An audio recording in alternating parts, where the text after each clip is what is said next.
আজকে বাংলাদেশের ইতিহাসের অন্যতম একটি রায় হয়েছে।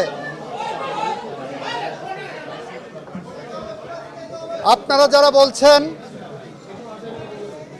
শেখ হাসিনার মামলার কি রায় হলো, আমি বলছি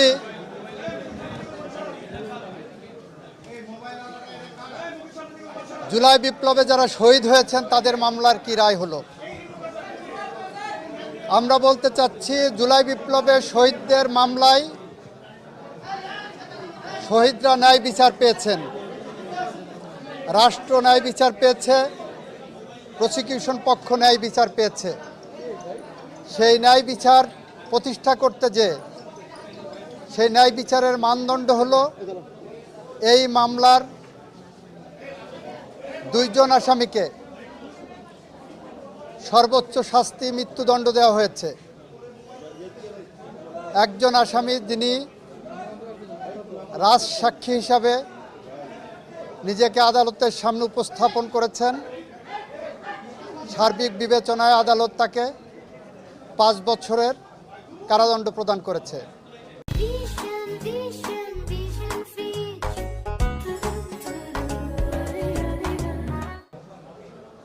আমরা মনে করি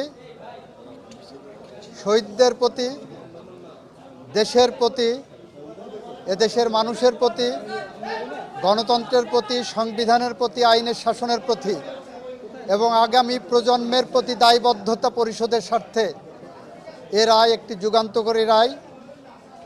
এই রায় প্রশান্তি আনবে, এ রায় ভবিষ্যতের জন্য একটি বার্তা, এ রায় বাংলাদেশে ন্যায় বিচার এবং আইনের শাসনের জন্য একটি মাইল ফলক হয়ে থাকবে।